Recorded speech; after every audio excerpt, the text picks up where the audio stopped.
Баршаңызға сәлем, сіздермен Ақбала. Бүгін сіздерге өте дәмді нан салма тағамының жасалу жолын көрсететін боламын. Ең алдымен қызып тұрған майда етімізді жақсылап қуырып аламыз. Суы тартылғанша күтетін боламыз.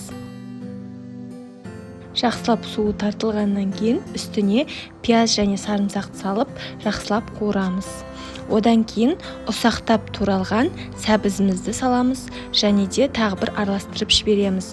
Одан кейін 4-бұрышты формада туралған картоп және тәтті бұрышты салып, үстіне дәміне қарай тұз, бұрыш, түрлі дәмдеуіштерді салып араластырамыз.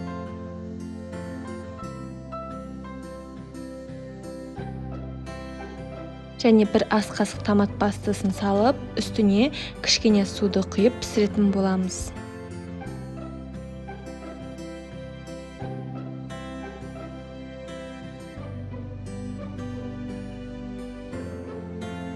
Енді қамырымызды дайындаймыз. Ол үшін бөлме температурасындағы суға жұмыртқа және тұзды салып араластырамыз.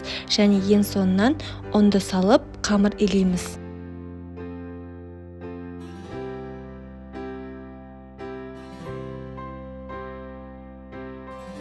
Жақсылап илеуін қандыру керек. Илеуін қандырғаннан кейін 10 минутқа целлофанға салып немесе бетін жауып тынықтырамыз. Тыныққаннан кейін екіге бөліп немесе бір үлкен жайым жайсаңыздар болады. Ең бастысы жұқа болып жайылуы керек.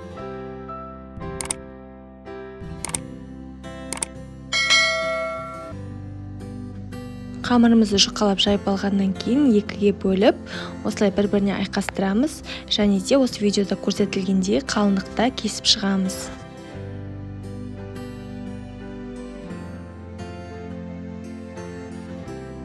Одан кейін қайнап тұрған суға кішкене тұз салып, жаңағы қамырымызды салып, бірден араластырып тұрамыз. Одан кейін бетін жауып бір қайнағанын күтеміз. Сосын ішіндегісінің барлығын сүзіп алатын боламыз.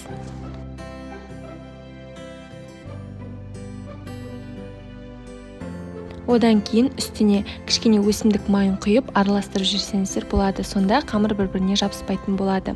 Одан кейін үстіне дайындап қойған подливымызды саламыз.